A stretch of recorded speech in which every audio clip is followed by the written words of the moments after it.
Hello, and welcome to today's webinar, our first workshop, How to Get Started with the Benchmark in 2023. Today's presentation will be recorded and will be posted on the Hub. In addition, an email will be sent to all registered participants with links to the recording and presentation. There are several of you joining us today, and we're so excited to have you. And to make sure that we capture all of the questions, we encourage you to type your questions into the question box on the webinar doc. Now on to Preena with Textile Exchange. Preena? Thank you, Rose. Hello, everyone. A very good afternoon from Bangalore, India. Thanks for joining us today. I am Preena Pandey from the Materials Benchmark team at Textile Exchange, and it's a pleasure to welcome you to today's workshop, How to Get Started with Materials Benchmark in 2023. This session is dedicated for our 400 plus returning benchmark participants from previous years, as well as all the new companies who wish to begin their benchmarking journey in 2023. It is an exciting day for us today. As many of you may know, the 2023 Materials Benchmark Survey is going live today at 2 p.m. CET.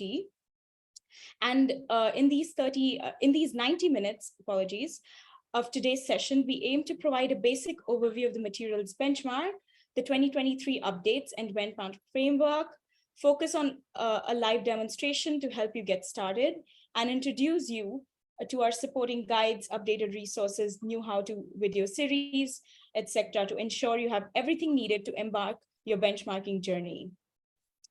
In the next slide,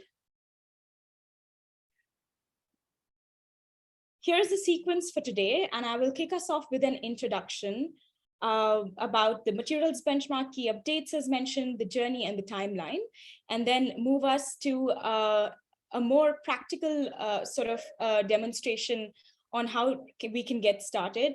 I will show you through how to access the data reporting portal, including the registration for new companies, as well as our new user management system for companies that already have access to the data reporting platform, and then pass it over to my colleague, Chiara, who will take us through the materials benchmark framework, the resources with a focus on materials benchmark guide, and then we will open up the floor for Q&A, and there will be plenty of opportunity for us to interact with you.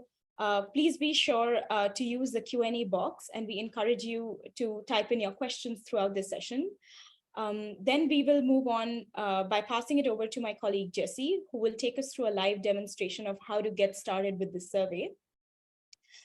Then we will move on to a brief of the updated scoring methodology and end the session today with call to action and a last Q&A round for any remaining questions. In the next slide,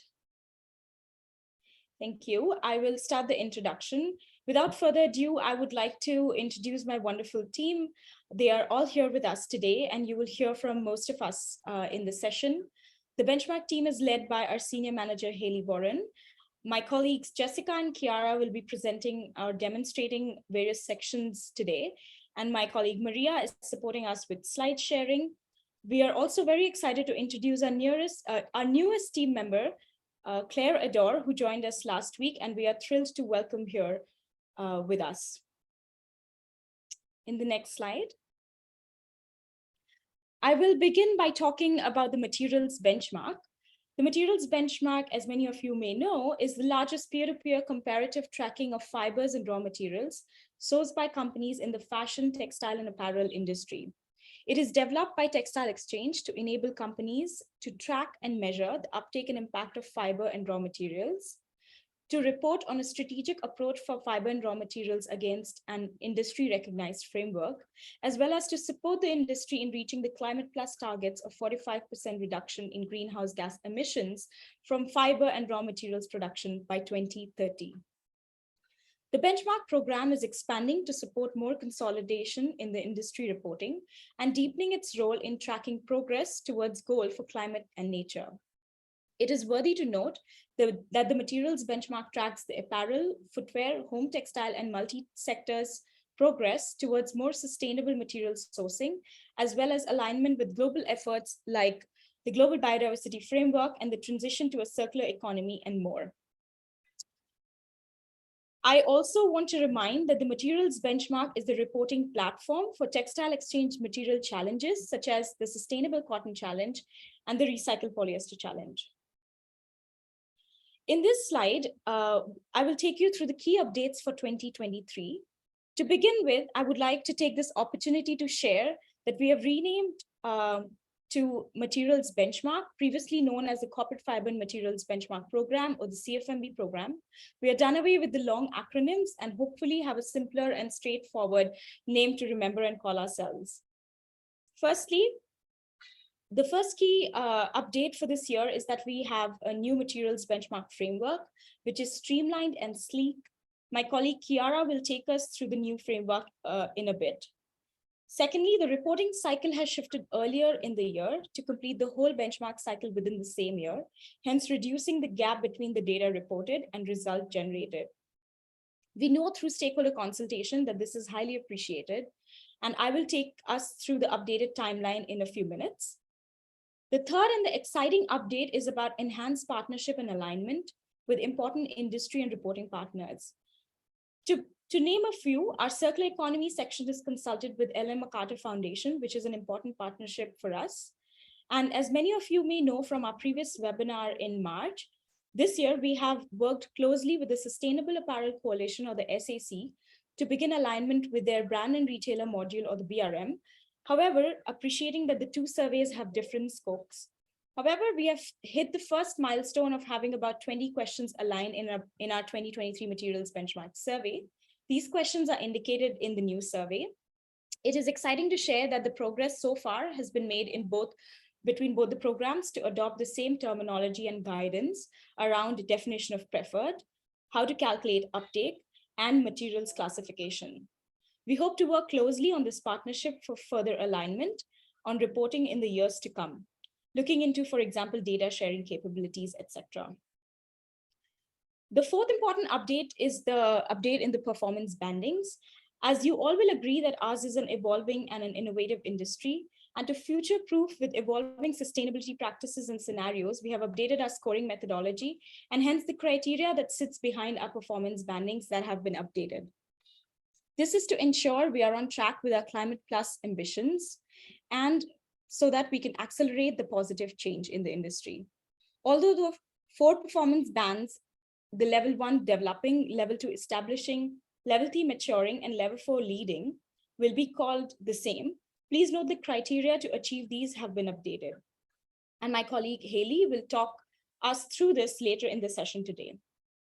We are thrilled to announce that the Suppliers and Manufacturers Survey is moving out of pilot in 2023 to an expansion and establishment phase. We carried out rigorous consultation with participants and other stakeholders in 2022 to achieve this, which means that in 2023, we have tailored the questions to make sure the questions are aligned with the needs of suppliers and manufacturers. Questions that are less applicable in the context of suppliers and manufacturers have been removed and now have the option to select non-applicable. Also in 2023, the materials benchmark scoring methodology will be applied to the supplier and manufacturers survey, which means a more comprehensive scorecard generated for them. In the next slide, I will now take us through the materials benchmark journey and the timeline. As mentioned before, from 2023 onwards, the benchmark cycle has shifted earlier in the year to complete the whole benchmark cycle within the year, hence reducing the gap between data reported and result generated. Let's go through the timeline of the benchmark journey together. The 4 phases of the benchmark are now neatly sitting under the 4 quarters of the calendar year. We begin with the outreach and the onboarding phase earlier in the year, and this lasts through Q1 of the calendar year. So from January to March, we ensure that the returning as well as new companies interested to participate in a benchmark in that year are well informed about what's coming up. From introductions, whether via email or one-on-one calls, to overview workshops, we work closely in touch with our benchmark practitioners, helping them to prepare for the upcoming reporting cycle. This is also the time for benchmark team for an annual update of guidance and support resources and more. Next is the data collection phase or the reporting cycle. When the survey goes live, calling all the brands, retailers, suppliers, and manufacturers to begin their current year data reporting. This lasts over quarter two of the calendar year. In 2023, the survey goes live today, as I mentioned, and the submission window will close on June 30th, which is about 11 weeks to complete the survey. And given that the survey questions have nearly halved this year, these 11 weeks should be more than required for companies to complete the survey. However, since it's the first year of the new timeline, in case any companies have specific concerns, or if it is your first year starting your benchmarking journey, just reach out to us and we can help find the best solution for you. Having said that, to help us keep to the timeline, we encourage returning and experienced companies to keep this due date in mind, that is June 30th. During this time, we also run our support schedule. For example, our weekly drop-in clinics that is run every Thursday. These are informal sessions conducted during the reporting period, allowing participants the opportunity to meet the team, ask any questions, queries related to materials benchmark, or even listen in from the peers on what they are experiencing and asking. This year, we have an improved format for our weekly drop-in clinics. A few things to mention is that we began our drop-in clinics on March 30th, that is a few weeks before the reporting cycle began. This is to help the participants in better planning and allocating their time and resources. We now have 2 time slots each week to cover different time zones across the globe. We also have theme discussions every week, and these themes are announced by, via our materials benchmark hub, which I will introduce in a few minutes. And the team generally takes the audience through a 10 or 15 minutes through the theme, and then we open up the floor for questions and informal discussions. Lastly, in few of our drop-in clinics, we'll have a few guest speakers for the sessions, and this will also be pre-announced through the hub. In the third quarter, after the survey closes on June 30th, we enter the data analysis phase to start reviewing submissions for completeness and evidence. During this time, we share our feedback with our participants in case we need any further information or evidences. And once this is complete, we start analyzing the data for individual as well as aggregated results. This is also the time when we carry out our stakeholder consultation to receive feedbacks and to take into any considerations of improvements that need to be brought into the next benchmark cycle. In quarter 4 of the calendar year, we aim to launch the benchmark results. This is the time when company receives their confidential scorecards, as well as the aggregated public results, such as the Material Change Index or the MCI, which is a public listing of participating brands and retailers, showcasing their overall performance banding, as well as the impacts dashboard, showcasing the aggregated impacts and movement of the cohort to achieve the Climate Plus targets. This year, the impacts dashboard will be integrated with the Textile Exchange Climate Plus dashboard, and more information on this to come during the year. This is how we end our benchmarking journey at the end of the calendar year. I hope this helped us in understanding the 4 phases of the benchmark cycle and what's coming up in the year.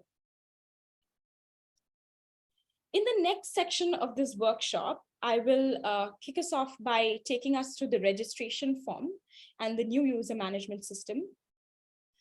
Thank you. If you are a new company sure to begin your benchmarking journey in 2023, then we encourage you to enroll your interest by completing this registration form.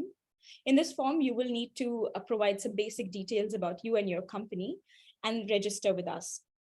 Please remember, if you're a company that has previously registered with us, for example, for the previous benchmark surveys, please do not create a duplicate account for your company. This registration form is only applicable for new companies who are beginning their benchmarking journey. In case you're unsure, please check with our team at benchmark@textileexchange.org. Once we have received your registration, you will receive an on-screen confirmation and an email confirmation from us. And upon activation from our side, you will receive another notification via an email with instructions for getting started. We have also created a new video on registration and user management, and I have posted the link of this on the right side of the screen. And this slide deck will also be shared with all the participants today in a follow-up email. So you will have the registration links with you in the follow-up email. In the next slide, thank you. Now, if you're a returning company, it's much more simpler because all you have to do is log into your data reporting portal. As you see on the screen, you just have to use your login credentials from the past years and log in, and you can see you enter sort of the welcome page, see the survey and all the new features of the survey. Having said that, I will now grab the screen and show a demonstration of the new user management system that we are extremely thrilled to share with all of you, especially the returning participants. We hope will appreciate this new feature. I'm just sharing the screen now. I hope everybody can see my screen. As you log in to your survey, you will see a new feature that's a user management system. And upon clicking on it, this allows you to add new users to your survey and to activate any inactive users and to deactivate any active users. So as you come into the screen, you will see the list of all the active and inactive users from your company. This is obviously a test company that we are using for the purpose of demonstration. I will begin by showing how we can add a user. For example, start by clicking on the add user button and fill in the details of the new user or the colleague that you wish to add to this data reporting portal from your company, and confirm. Upon doing that, the new user will be added and will receive a notification in their email saying that they have been added to the data reporting portal, and they will receive a temporary password to log in. Now, if you want to deactivate an active user, for example, for any reason, if they have left the company or if they've changed departments or are no longer benchmark practitioner, you can deactivate them by simply turning off the switch and stating the reason for example, left the company. Upon doing that, please save, and their access will be inactivated. And they will also receive an email saying that access has been deactivated along with the reason that you've stated. And now the third thing is, if you want to activate a user that is currently inactive, for example, if somebody from your company went on maternity leave or so and is back and should be able to access the portal, you can simply just activate them by turning on the switch, and they will be activated and will receive a notification on their email saying that their access has been activated and a temporary password to log back in. Please note that all the temporary passwords can be changed into a new password as soon as you have first logged in by using this change password feature. And with that, I will stop. We hope that the new user management system of adding new users to your portal or removing or deactivating users in your portal is now easier, and that we hope that this will enrich your experience with user management. With that, I'll stop. Thank you so much, and I will pass it over to my colleague Chiara to take us through the rest of the items in the session. Thank you so much, Prerna. Hello, everyone. For those who don't know me, I'm Chiara, and I'm Benchmark Manager at Textile Exchange. Really excited to be here today to launch the 2023 cycle of the materials benchmark. I like to start resharing the new framework of the materials benchmark. You might have seen this in presentations, in the webinars before, but I want to stress that before starting your submission, please take the time to understand which section you would like to complete or you're ready to complete. It's really important to understand that what should be in scope of your submission for this year and what you need to do to complete these sections. So this is what you're seeing here is the 2023 materials benchmark framework. And for those who knew the older version, we still have 3 sections.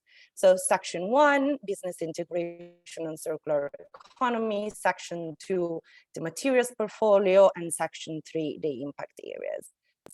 It's important to say that because we want to provide a flexible survey and we would like to welcome more companies to the materials benchmark, the only mandatory section is the materials portfolio, which is also the core of the program. All the other sections are optionals. As companies are at different phases of their sustainability journey, the materials benchmark wants to give the opportunity for incremental growth year on year. And the decision can be taken based on maturity on the specific topic, applicability, interest, or request from any specific stakeholder. For returnees, so companies that already joined the materials benchmark in the previous year, we recommend continuing with the same approach for consistency on data reporting. And for new companies, please feel free to choose whatever you think is best for the first year and start with one section or more. It's important to stress that all the brands and retailers that decide to be featured in the MCI leaderboard can take part, even if they complete only one section. But the MCI badge is only for those who complete all the sections. To the next slide, please. We are going, in order for you to take informed decision, we would like to go through the section and share with you the key takeaways for each of the section. First one is business integration. What's the aim of business integration is really to ask companies what they're doing in terms of raw material sustainability approach and how they're integrating in the core of the business. And this data help us understand if participants have strategically worked on the raw material sustainability and integrated in the overall corporate strategy. What's new this year? We have streamlined the questions. Last year, there were around 50 data points, and we streamlined to 23 questions.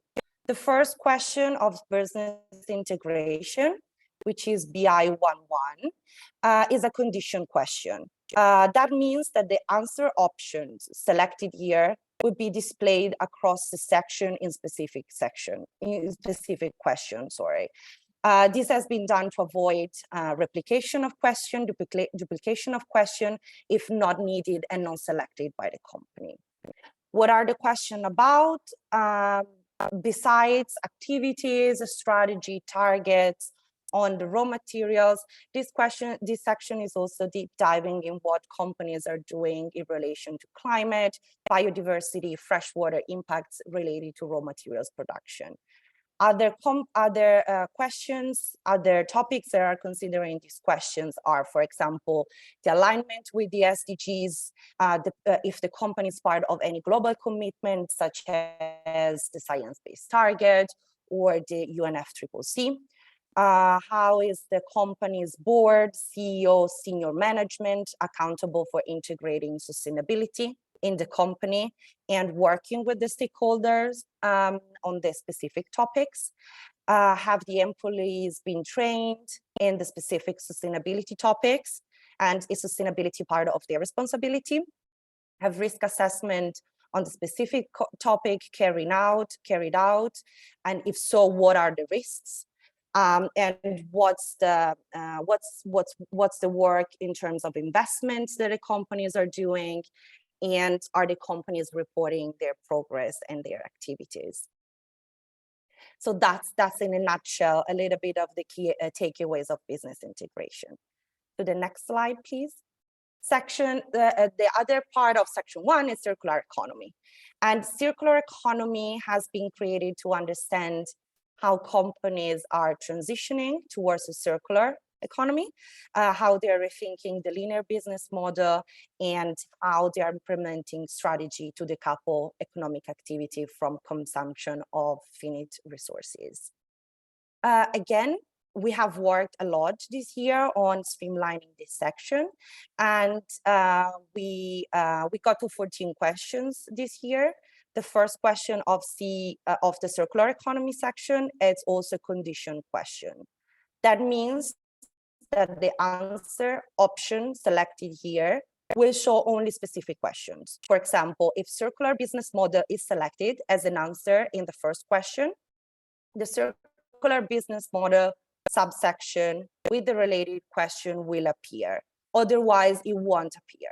This has been done to avoid questions not applicable or on which companies are not currently working or they are not interested to report on. What are the questions about? Here again, we have the whole questions on strategy, targets, but we are asking much more than that. So we are deep diving in circular business models like rental, resale, reuse, resource efficiency activities to understand how companies are reducing their pre-consumer waste, unsold finished goods, and closing the loop at process level. How companies are integrating circular design technique and specifically which one of these techniques they're working on, post-consumer textile collection, sorting, recycling, and remanufacturing, and discovering if companies are approaching end-of-life certifications. To the next slide, please. Section 2. So we come to the core of our survey, of our materials benchmark framework, which is the materials portfolio. And again, to stress, this is the only mandatory section. The materials portfolio collects participant uptake data across all raw materials.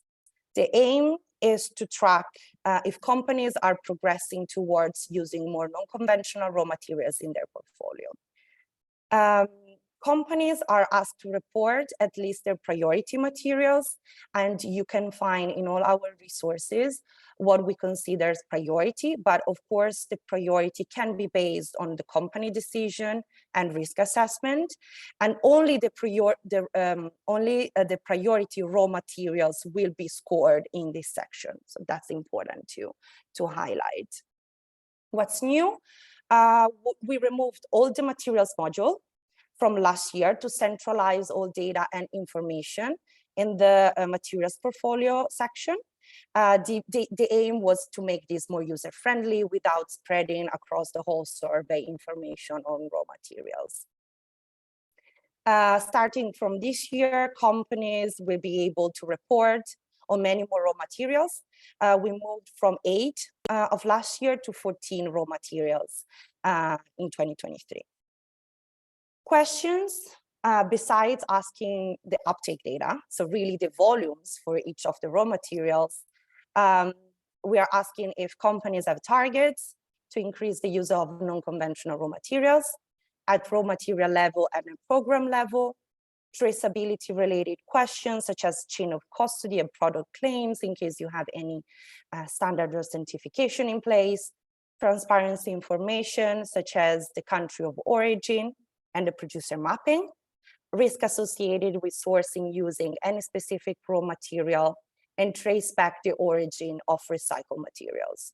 For example, textile, non-textile, pre-consumer, post-consumer, mechanical or chemical recycling. The material trend subsection gives also the companies the possibility to check their portfolio trends, comprising past, current, and forecasted use. So that's really, again, the core of the materials benchmark and the only mandatory section for this year. To the next slide, please. Thank you, Maria. The impact areas. Section 3, it's the final section. The aim is to capture the participant progress, targets, monitoring, and reporting for climate and nature-related activities. And this is the section that I've seen most change.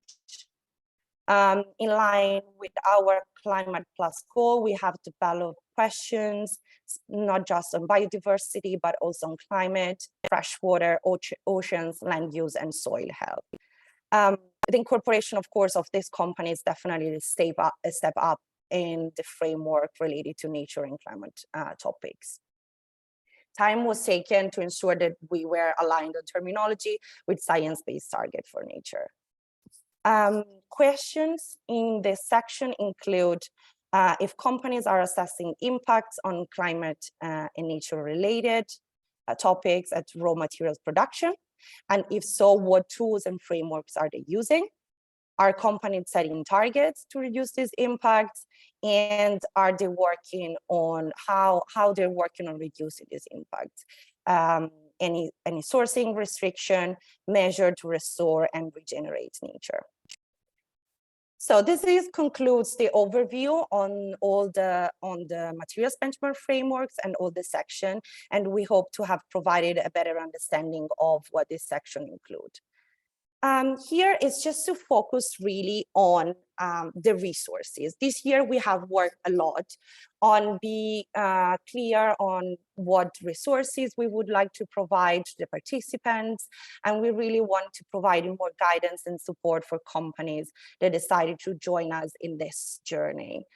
There are several different resources available for you to use, and I want to focus on showing them in the materials benchmark toolkit, which is the document that is collecting all the resources that we have worked on for you this year.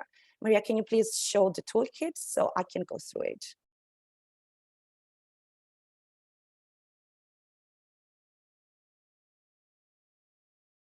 Perfect. So this is the materials benchmark toolkit. Here you can find all the resources and the link to access to these resources. I just wanted to provide a little bit of understanding on what these are in case you need to share this with your team, with peers or other companies that would like to join the materials benchmark, and so you can balance the level of details that you want to use and want to share with these people. So in Discover, it's really like the basics, the key information to understand the materials benchmark and what's the purpose. And that's the step to get started, two-pager. In Start, we added the link for the intro slide deck that we have created, and I guess that a lot of you already received from us. It's a really like clear document. You can see the key information and the basics information. And then we have prepared two FAQ guides. The first one is more general on the materials benchmark, and the second one is for the challenges. So if for those who are part of the cotton and polyester challenge, I would recommend to have a look at this FAQ guide, also to understand the interconnection between the challenges and the reporting exercise done through the materials benchmark. In addition, you can watch the recording of the past webinar, and this workshop here will be added in our hub library. And to support companies step by step, we also recorded few videos. In this section, you can find the one related on how to register and manage users in the data reporting portal. In the dive section, you can find all the detailed documents. So we're really deep diving into the materials benchmark, in the framework, in the survey, and understanding more technicalities. The big document, and we're going to spend a few minutes in a second, it's the materials benchmark guide. Here you can find all the questions and all the answer, and guidance on how to understand and complete these questions, what evidence is required, and further details. Another key document is the onboarding checklist. And the onboarding checklist has been developed only for Textile Exchange members. And it's really a practical guide with suggestions and tips on how to prepare to start completing the materials benchmark survey. For example, how to prepare the data, how to collect evidence, how to train the team, and set timelines. For the companies that want to deep dive in the details of the uptake data, conversion rates, and more technical information, there is an uptake calculation guide. You can find all this information and here in the link. And in the next few days, we will also provide you the link to the calculator. That can be used by company. They are not collecting data at fiber level. And this will convert product, fabric, or yarn volumes back to fiber using Textile Exchange conversion rates. Other two very clear step-by-step videos have been recorded here to support the companies in better understanding the framework and the minimum requirements, and how to complete this mandatory section, which is the materials portfolio. Today we'll be lucky enough to have our Jessica presenting a demo on how to access the survey and how to start completing the survey. During this time together, it's really important that we stay connected, and that's why we suggest and we highly recommend everyone to join our materials benchmark community on the hub. We will be posting the link to the toolkit here. So please be sure to be part of the community. And another great way of participating, meeting fellow benchmarkers and just ask your questions is the drop-in clinics. The drop-in clinics is a weekly meeting that we have until June 29.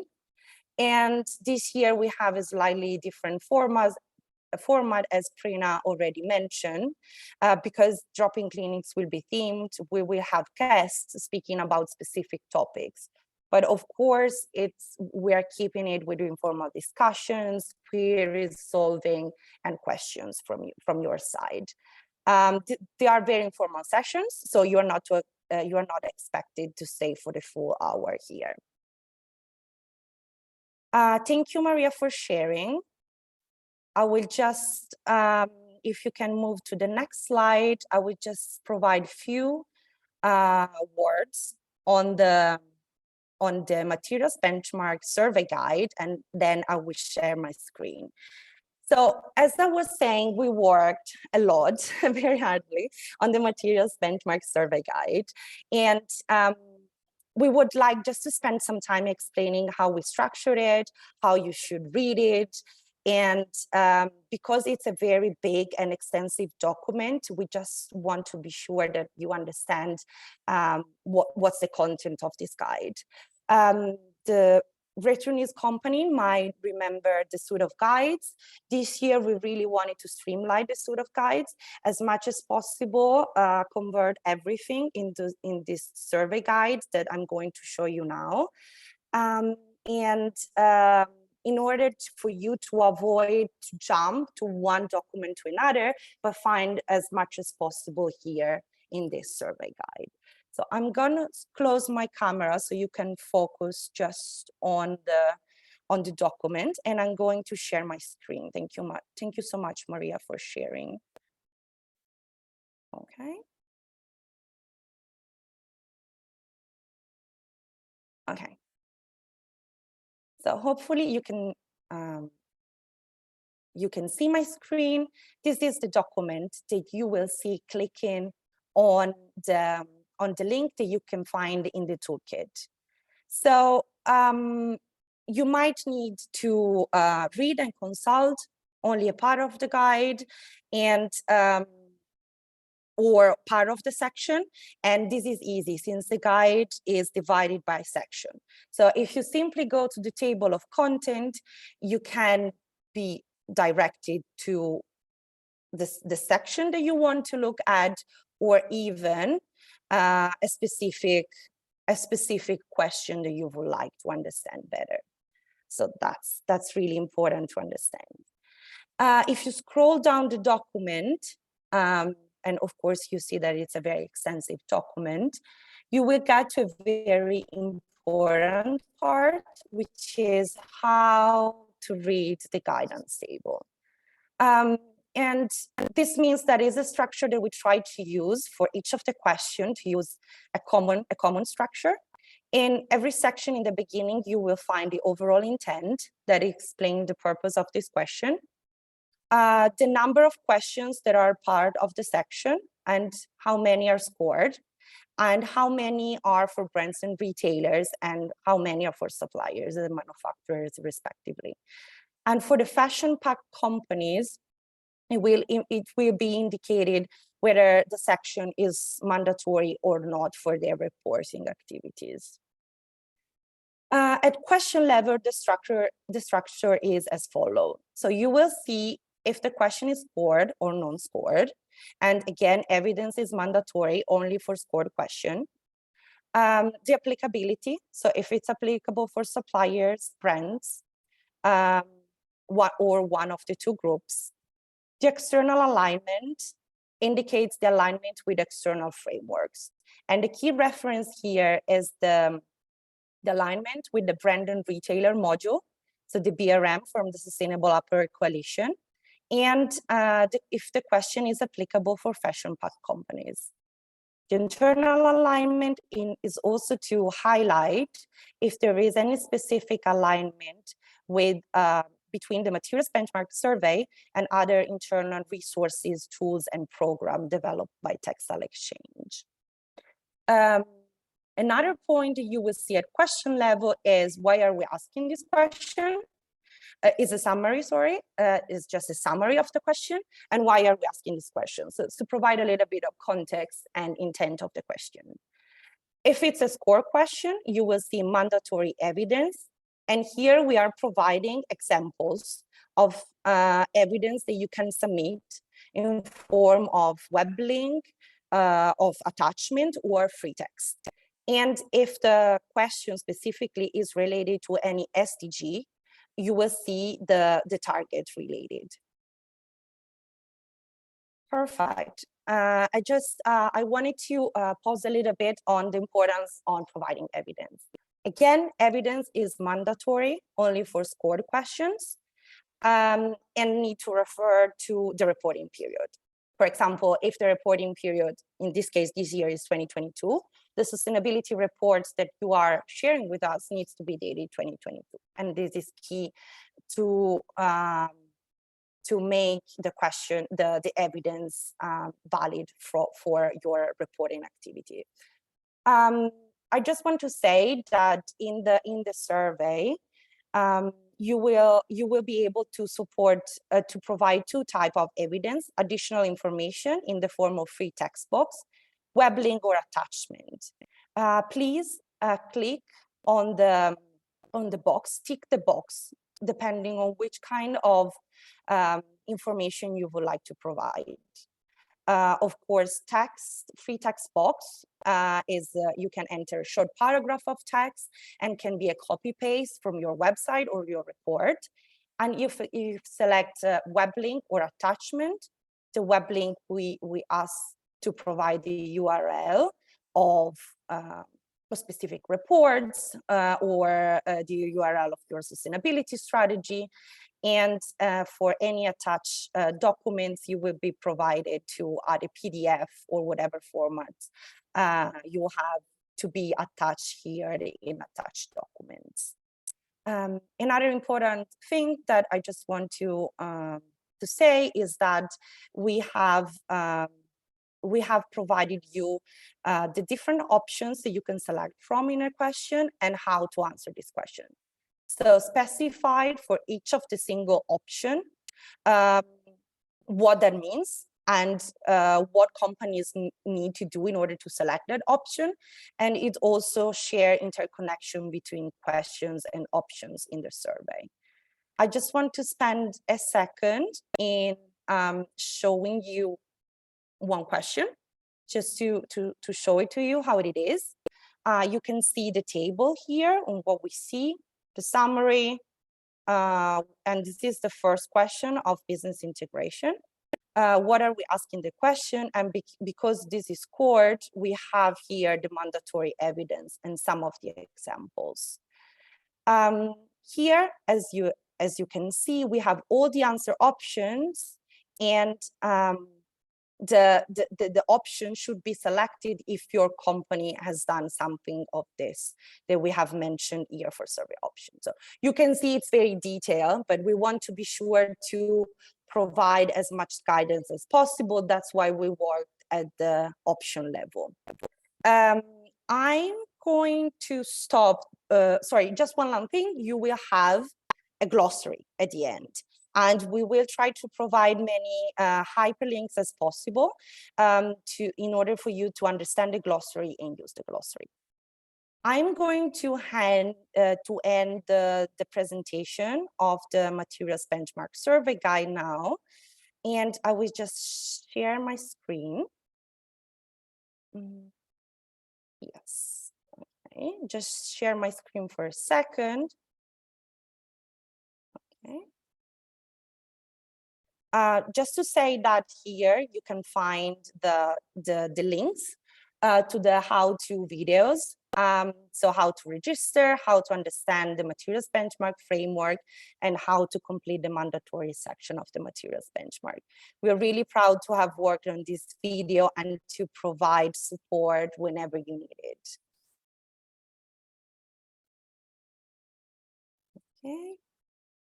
Okay, I'm just going to stop here talking. I've talked too much, and I would just give the floor for Q&A now. Hey, Chiara, we have three, so I'll answer the three that we have. So the first one from Lena, it says that you can only see your submitted survey. So just to reiterate that the survey will actually go live at 2 p.m. CET. So the new survey will be available from them. The other question that we received was from Anne with regards to, do you get benchmarked? Do you need to fill out the whole survey? So as it was mentioned, to get the MCI badge, you would need to complete all sections. So sections 1, 2, and 3. If you only choose to do section 2, this is absolutely fine. You will still feature on the material change index, but you will not receive the material change index badge. Hopefully that answers. And then another question, the data put into the materials portfolio section is used to assess the impact areas in section 3, or are the impact areas assessed just using the questions in section 3? Okay, so try and explain the materials portfolio, all of the uptake data that is entered into that is used for your scorecards and for all of our impact modeling. So that will be your confidential scorecard, and then the data will also feed into the impact dashboard. Section 3 will also be benchmarked. So whoever else answers section 3, you will be benchmarked against other participants who have also completed section 3 questions. Hopefully that helps. Another question, will the link to the toolkit be sent by email? It will be shared as part of the follow-up, and everyone will receive access after the webinar to the toolkit. It will also go live on the ProBench platform, so you'll also be able to access the toolkit via the platform. And the hub. And the hub, sorry, thank you, Chiara. Another question, is the benchmarking made public, or can you remain anonymous? Absolutely, you can remain anonymous. There is a question within the introduction section where you can opt in or out of the material change index. So it's certainly not mandatory, but obviously we encourage people to take part and to go public. It really is designed to be a name and fame. But there is certainly the option to not be featured on the material change index. Is cotton weights needed in tons or kgs? There is the option to report in both. We do encourage metric tons. We also do have our uptake calculator, which can help with any conversions to pounds, kilograms, or metric tons. But you can certainly select that, and possibly that will be shown in the live demo in section 2. Just to clarify, a company who displays Textile Exchange logo have to complete. Yes, so to receive the badge, so there's different badges that you can receive. So there's the participant badge, there is a Textile Exchange member badge, and then there is the material change, the banding badge, so levels 1, 2, 3, and 4. So to get the material change index badge, you would need to complete all sections and not just section 2. Hopefully that helped. Another question, is this survey also applicable to raw material suppliers? Yes, and we can follow up on that. There is 2 options this year for suppliers to take part. So we have the materials benchmark, and then there's also the option to take part in the materials market report and directory. And we can certainly send you information on that. So yes, it is applicable.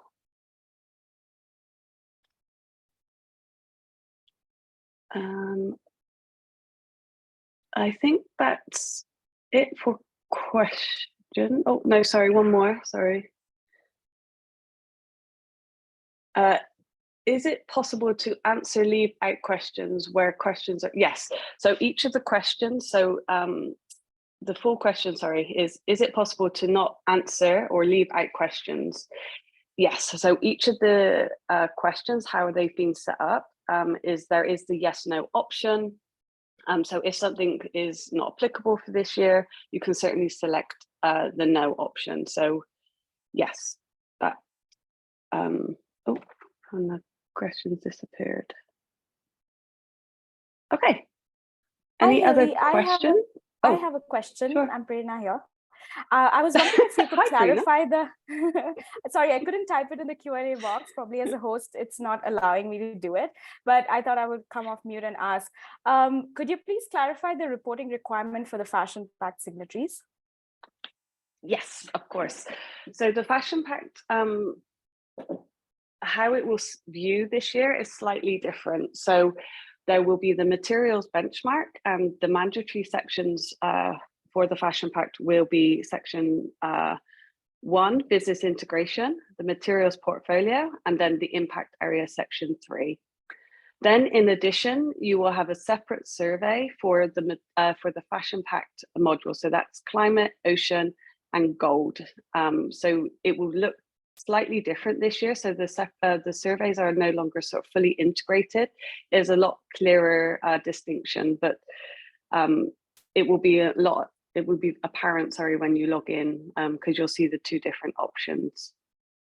Does that help, Prerna? Yeah, perfect. Thank you, Haley. Okay.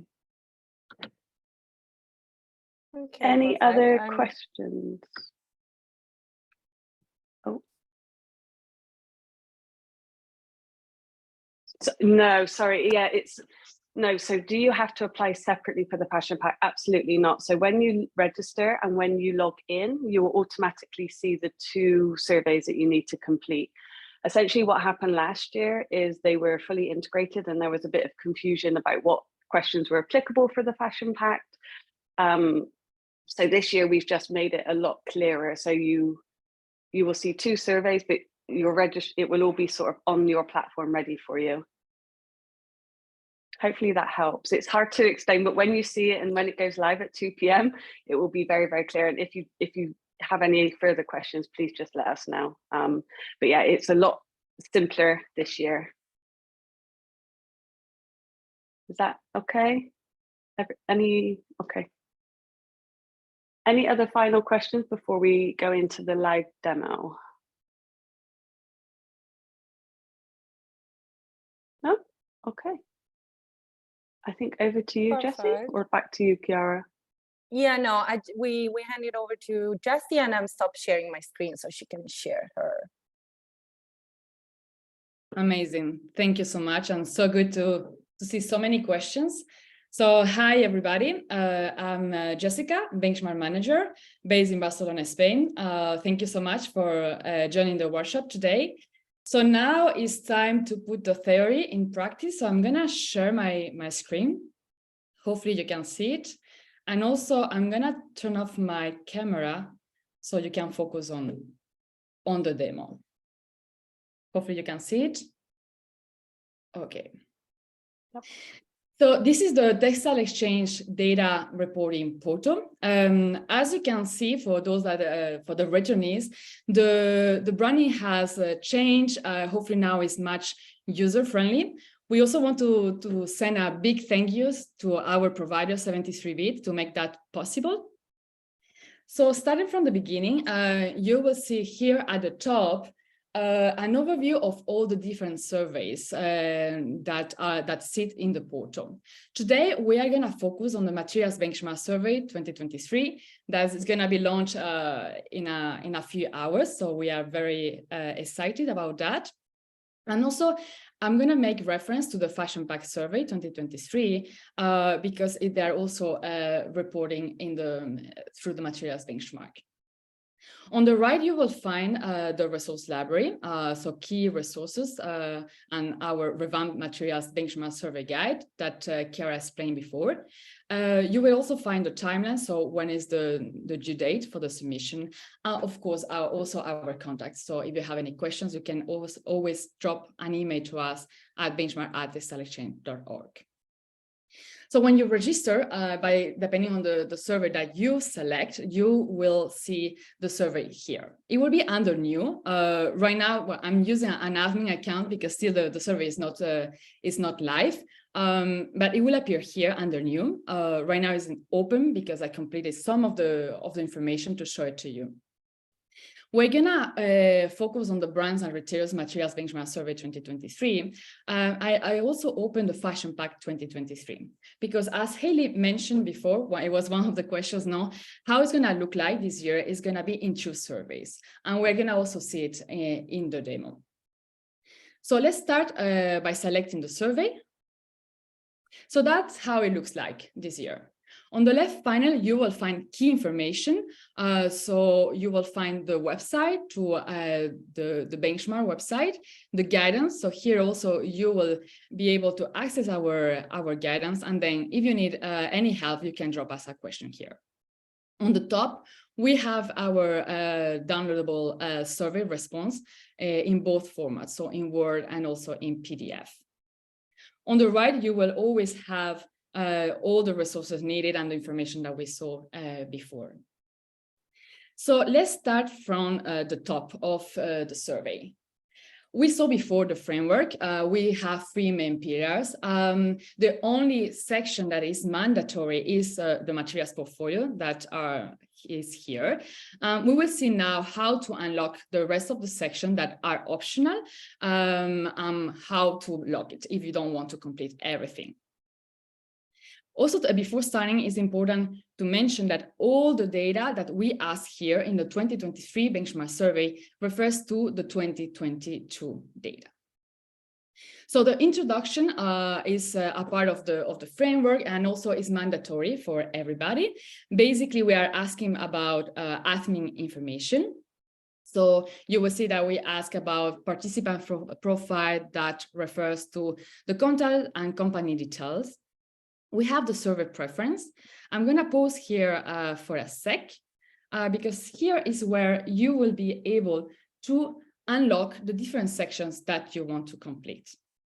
So imagine that you only want to complete business integration or impact areas, so that will be the place. Also, if you are originally fashion packed, this section will need to be selected. And now we're going to see in the different sections how we are capturing the questions that are also aligned with the fashion pack and that are mandatory for fashion pack companies. Here on overview, you can always go back to the overview page. And then terms of services. So here we ask about the different, about the terms and conditions, basically, because of course, Textile Exchange is GDPR compliant. An important question here, and also was one of the questions during the Q&A, is the materials change index. So this is a tool that we provide, and that's in the public domain, but it's completely optional. I want to really emphasize that because here you have the option to not be displayed in the materials change index. So let's start with the first section. So we have, as you might remember, in the section 1, we have business integration and circular economy. So I'm going to give you a high-level overview of the business integration, circular economy, and impact areas. And then we're going to deep dive a bit more on the materials portfolio, which is the core or the framework. So business integration. Here we have 23 questions, which 14 are core. Always the first question will ask you if you want to complete this section. Since you have already selected yes, that will be locked for you. Important to always save and continue in every single question, so to ensure that your answers are saved. You will find at the top of every section the guidance. So the guidance is a short version of the long benchmark survey guidance that Chiara explained before. You will also find here the alignment with the Fashion Pact. So this, for example, this question will mean that this question is mandatory for Fashion Pact companies, and also with the BRM. This year, for the first time, we have aligned with several questions with the Sustainable Apparel Coalition in their brands and retailers module. You will also see here that we display which questions are scored and non-scored. So here, for example, is a score question. For score questions, we, as we saw also before, we ask for evidence. So evidence are mandatory. And there are two ways to provide evidence, either by adding, additional information. So that's a free text that you can add here, or by adding our link or attachment. So you can select one or both of them, but at least one needs to be selected if you want to move on the survey. Otherwise, the system won't allow you to submit the survey.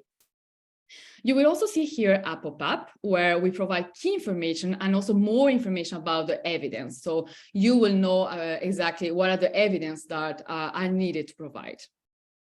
Of course, if not is selected, no evidence is required. For the rest, yes.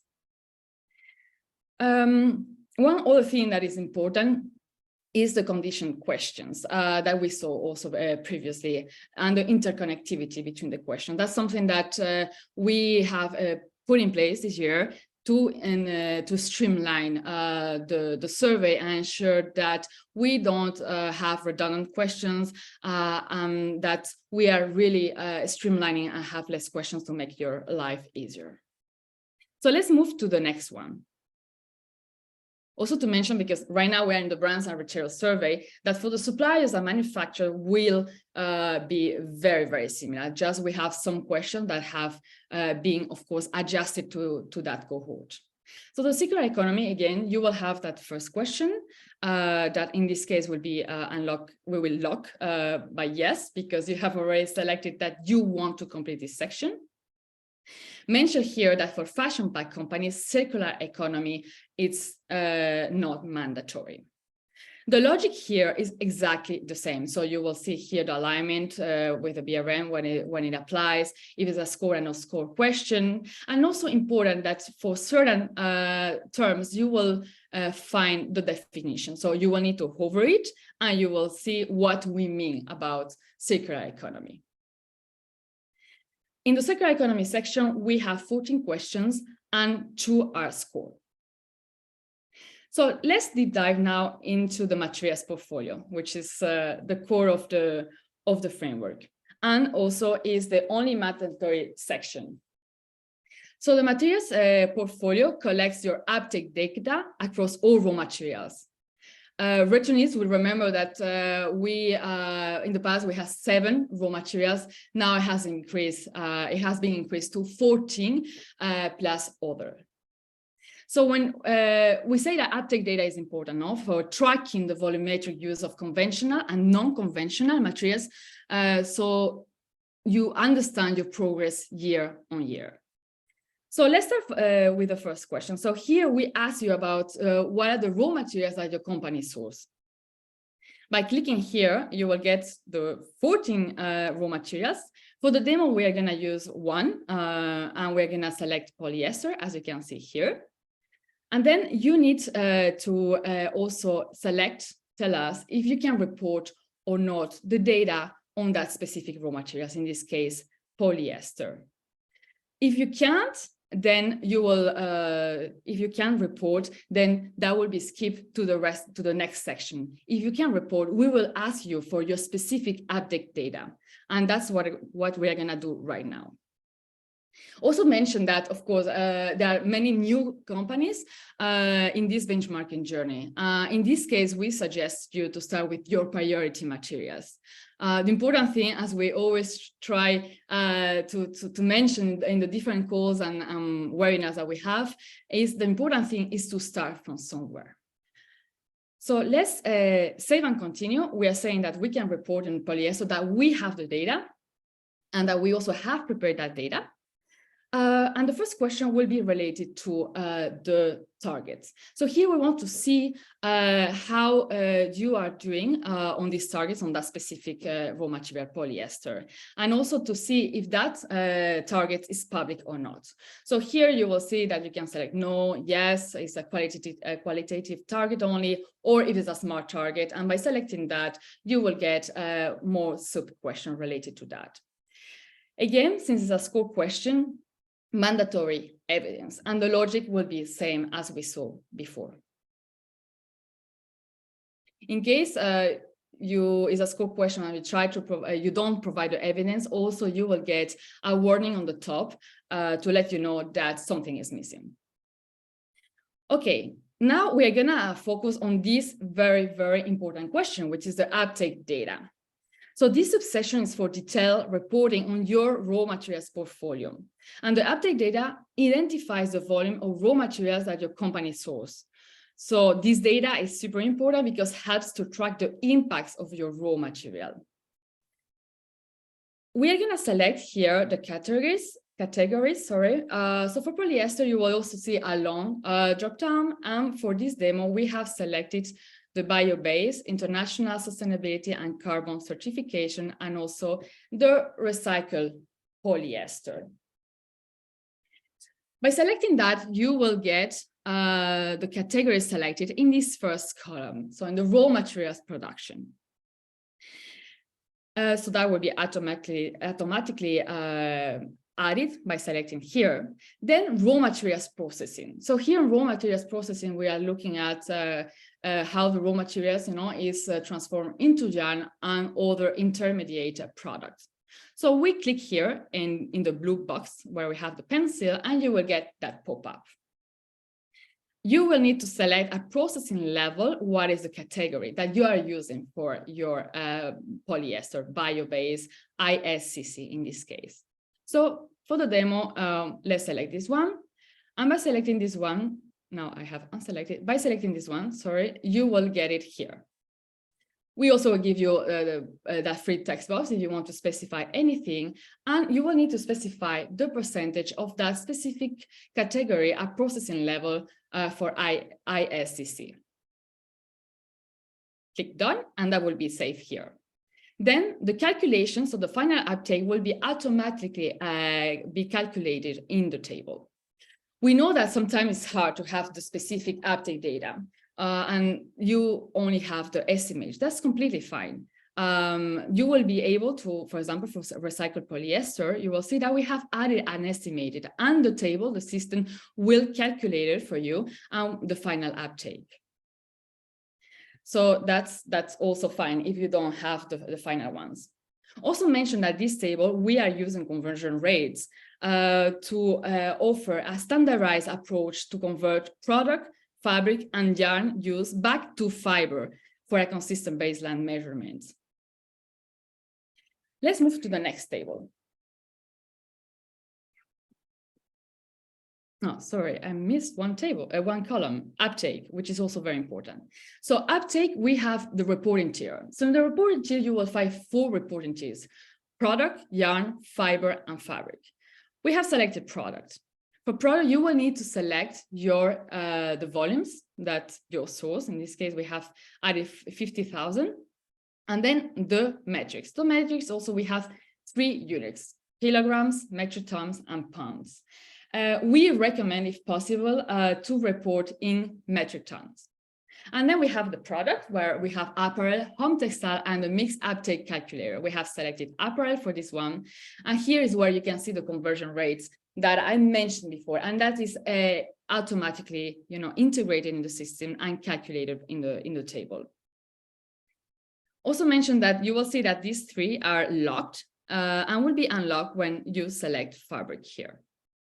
Is only required when fabric is selected. And here the mixed uptake calculator, also to mention that, and also that my colleagues mentioned the calculator that will be also provided to you later on the week. So that mixed option is only applicable for those who use Textile uptake calculator, and is you will see that that this one, that mixed uptake calculator, is always back to fiber, and that the conversion will be only one. It's an Excel that you will be able to download here in the resource library, and that will help you with that calculations. Let's close that and let's move to the rest. So we have covered also uptake. The final uptake will be calculated. So that white box is calculations made by the system. Let's move to product claim now. So product claim, we refer to product or category of products that are certified or that are linked to an assurance process. And here is very important to ensure that those claims are true, accurate, and not misleading. Here you will see that we are asking for the specific, of course, category that we selected at the beginning. We have a chain of custody along the supply chain, if that is public or not. And also we need to add the percentage of that product claim. Here we have added 80%. Country of origin. This question is also very important. So what do we mean about country of origin?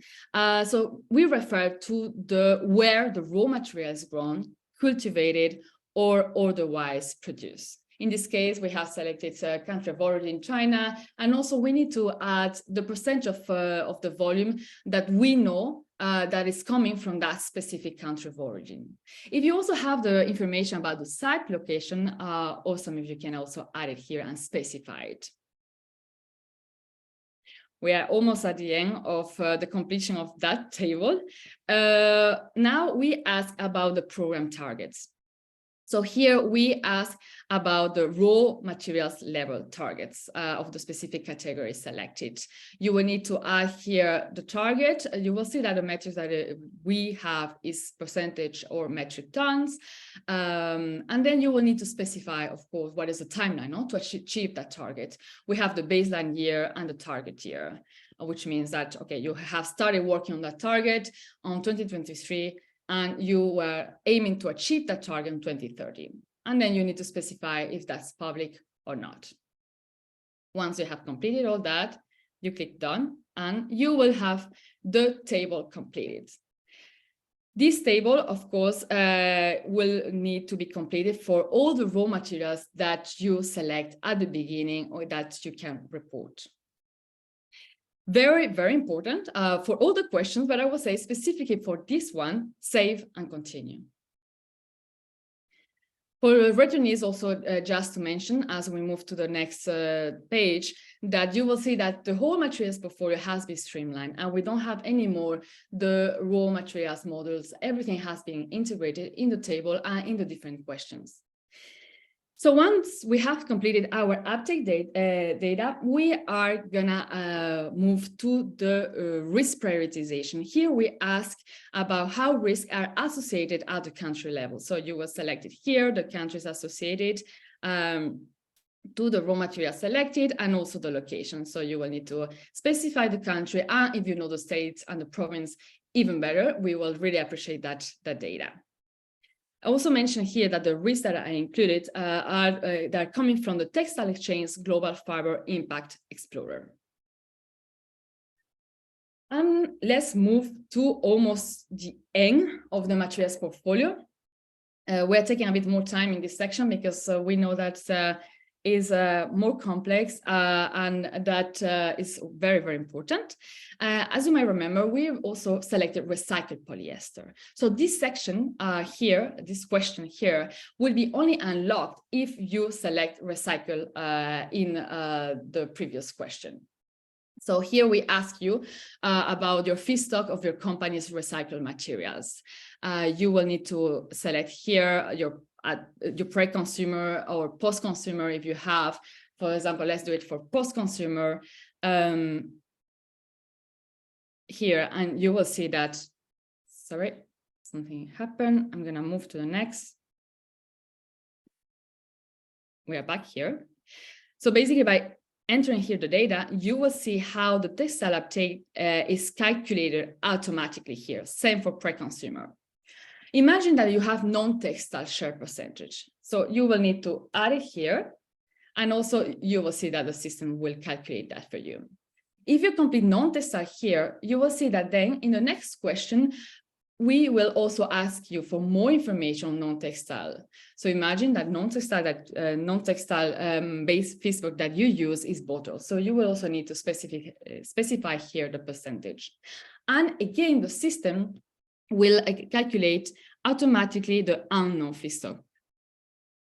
And the last question on recycling will be related to the recycling process use, to know if it's chemical, mechanical, or unknown. Once we have completed all that, we're going to move to, sorry, I'm not doing that properly, 7, continue. We're going to move to the next question, which is the summary. So this is the fire portfolio uptake and priority metrics. Here you will get the summary of all the raw materials that you have completed. In this case, of course, we have only completed polyester, so we are only seeing polyester. And also here is very important because you will see what are your priority materials. So priority material will be defined if the threshold, as you can see here, is over 10%, or also if there's an opportunity around that raw material or a risk that you want to assess. So what I'm trying to explain here is that even, for example, if one of your raw materials is non-priority, here you can change it because for any reason, for example, is a risk, is a high risk raw materials, and you want to cover that raw material, you will be able to change here the prioritization of your materials. Okay, I'm gonna move just to the end of the materials portfolio, just to mention that here in materials trends, you will be also able to complete your polyester portfolio trend that I'm gonna also open and give, that will give you an overview, you know, or how you are progressing, you know, in terms of update data, in this case for polyester, towards your targets. So that's how it looks like. And the last one is the metadata question. So the metadata, we ask about accuracy, the accuracy of your data, also what is in scope or not of the data that you provide. And basically, this question is important for us to help us to finalize properly the materials portfolio. Once we have completed this question, this section, the materials portfolio, we will move to the impact areas. So how the impact areas works is very similar to how the business integration and circular economy works. We also selected at the beginning that we wanted to complete it. So you will get this question that will be yes, locked to yes, because you say that you wanted to complete it. Here you will find 10 questions, which 7 of them will be score.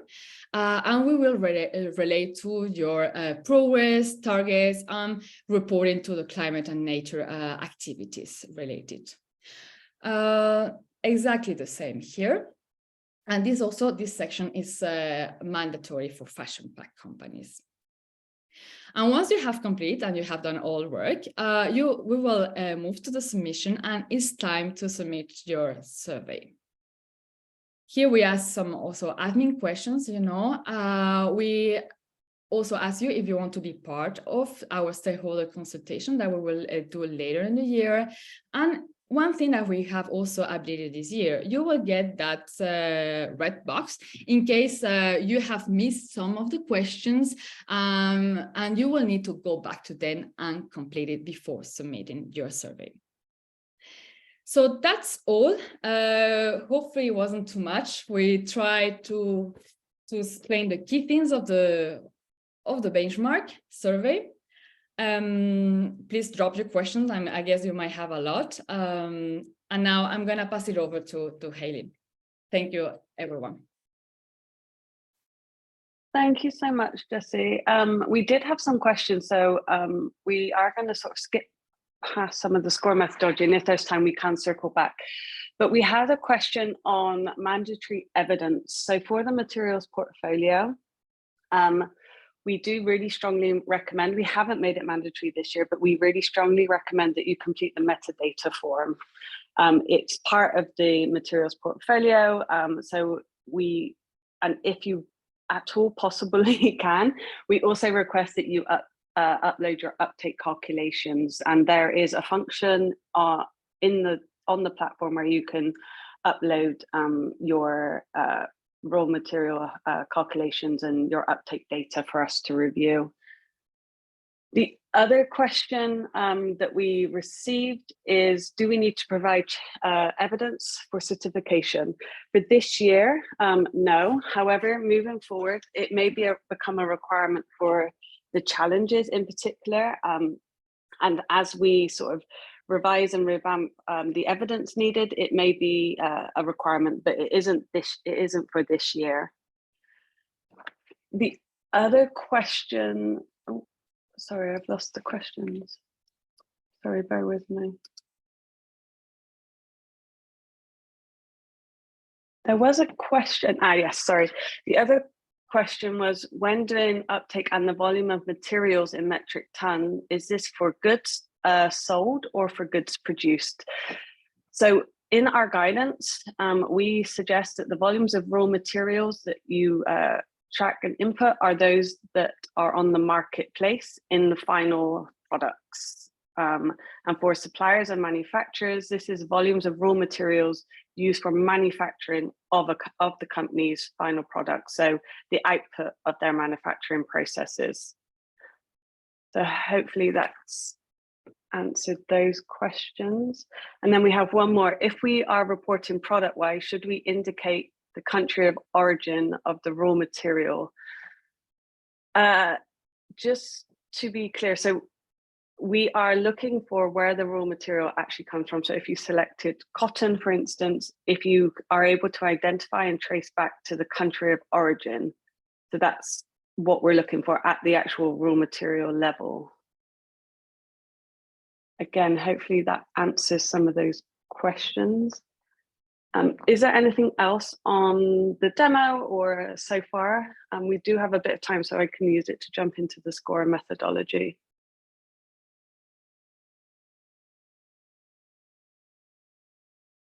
No?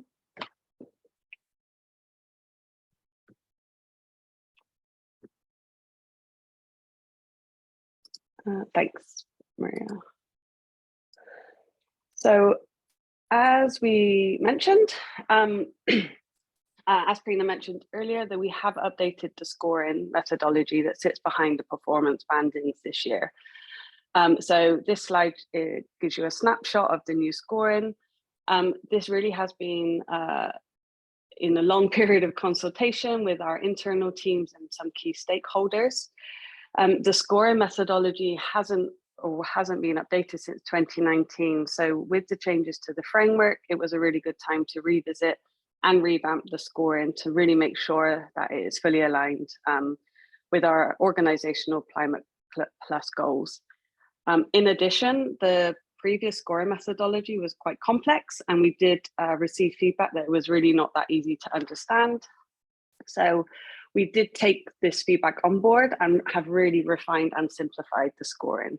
So some of the key updates for this year, and this scoring methodology will remain intact for the next 3 years, is that the percentages have been removed and now it's points allocated. So this makes it a lot more easier to understand. We have also shifted some of the weightings, and this redistributed them to section 1, and this is now worth 30 points. We've also allocated the points between business integration and circular economy. So they are equally or evenly distributed. As you can see, section 2 really does remain the highest sort of scoring section. A key change to the section 2 for the next 3 years is that the score for absolute volume has been removed. You're also awarded points for targets, risk assessment, and transparency.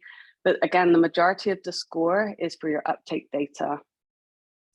And as Chiara previously mentioned, it is the priority materials that you report on which are scored.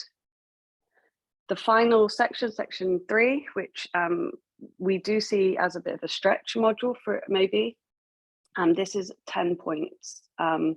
But throughout the survey, as we've seen, we flag where each of the questions are scored.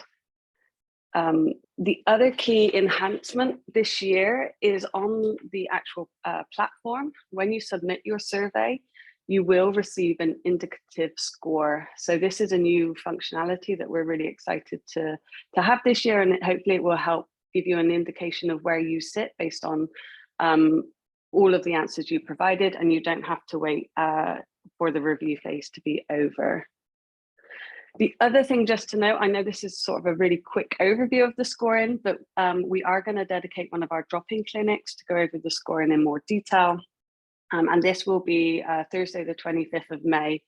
So keep your eyes out for that invitation. And if you want to learn more, I would highly recommend joining that drop-in session. And that's it. I do see, I think we've got time, if it's okay, there's some more questions that have come into the chat, so I will answer those.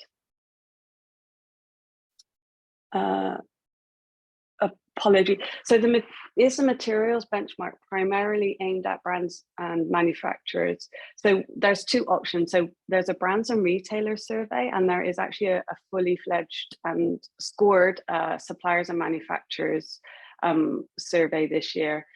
In addition, for suppliers, there is the option to take part in the material market directory, and we can share further information with you after on that. I think actually that's it for the questions. Are there any other questions from anybody? If not, I will hand back to Prina to just quickly go over again and reiterate how to get started.